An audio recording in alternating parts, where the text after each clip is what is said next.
iaitu kluster yang pertama, kluster dataran utas. Kluster tempat kerja ini melibatkan daerah Petaling di Selangor. Kes-kes bagi kluster ini telah dilaporkan positif bermula pada 6 Januari 2021 melalui saringan bersasar di sebuah syarikat. Sehingga 6 Januari 2021 sejumlah 196 individu terlapor disaring, di mana 66 kes didapati positif COVID-19. Kluster yang kedua ialah kluster Kasar Permai. Kluster tempat kerja ini melibatkan daerah Petaling di Selangor. Kes-kes bagi kluster ini telah dilaporkan positif bermula pada 31 Disember 2020 melalui saringan bersasar di sebuah pasar raya.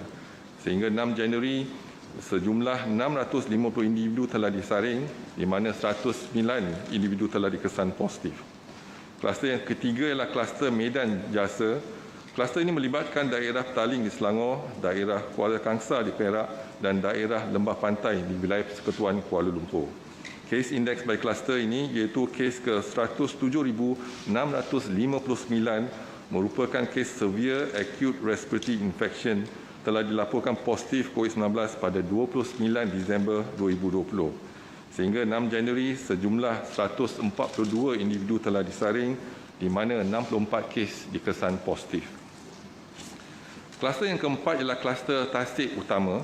Kluster ini melibatkan daerah Seremban di Negeri Sembilan dan daerah Ulu Langat di Selangor.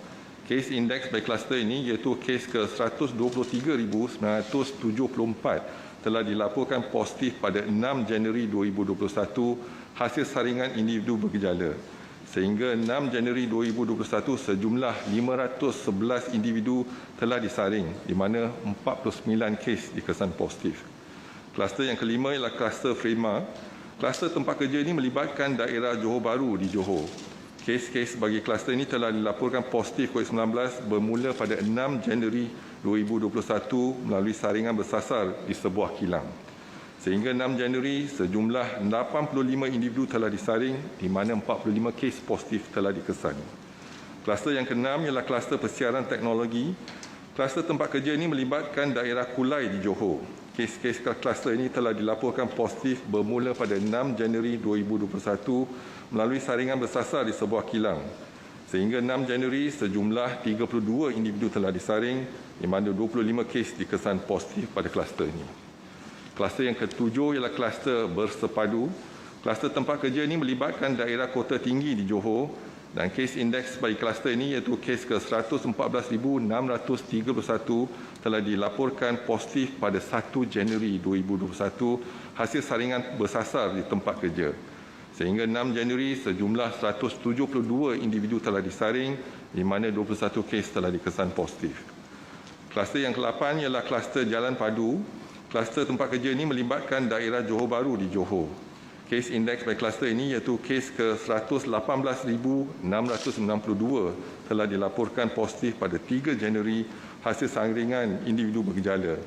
Sehingga 6 Januari, sejumlah 151 individu telah disaring, di mana 17 kes dikesan positif. Kluster yang ke-9 ialah kluster Kampung Pitas. Kluster tempat kerja ini melibatkan daerah Kalabakan dan Tawau di Sabah. Kes indeks bagi kluster ini iaitu kes ke 115,262 telah dilaporkan positif pada 2 Januari hasil saringan individu bergejala. Sehingga 6 Januari 2021 sejumlah 149 individu telah disaring, di mana 72 kes positif telah dikesan. Kluster yang ke-10 ialah kluster ikan emas. Kluster tempat kerja ini melibatkan daerah Ceras di wilayah Persekutuan Kuala Lumpur. Kes-kes bagi kluster ini telah dilaporkan positif bermula pada 6 Januari melalui saringan bersasar di sebuah syarikat. Sehingga 6 Januari, sejumlah 43 individu telah disaring, di mana 35 kes telah dikesan positif pada kluster ini. Kluster yang ke-11 ialah kluster Kayuh. Kluster tempat kerja ini melibatkan daerah Titiwangsa, Kepong dan Lembah Pantai di wilayah Persekutuan Kuala Lumpur. Kes indeks bagi kluster ini iaitu kes ke 121,936 telah dilaporkan positif pada 5 Januari 2021 melalui saringan kontak rapat. Sehingga 6 Januari, sejumlah 112 individu telah disaring, di mana 11 kes positif telah dikesan. Kluster yang ke-12 ialah kluster Jalan Seputih. Kluster tempat kerja ini melibatkan daerah Lembah Pantai di wilayah Persekutuan Kuala Lumpur. Kes-kes bagi kluster ini telah dilaporkan positif bermula pada 6 Januari melalui saringan bersasar di sebuah restoran. Sehingga 6 Januari, sejumlah 25 individu telah disaring di mana 18 kes dikesan positif COVID-19. Kluster yang terakhir ialah kluster anak air. Kluster ini melibatkan daerah Melaka Tengah dan Jasin di Melaka. Kes indeks by kluster ini iaitu kes ke 114,997 telah dilaporkan positif pada 1 Januari 2021 hasil saringan individu bergejala. Sehingga 6 Januari, sejumlah 150 individu telah disaring di mana 14 kes positif telah dikesan.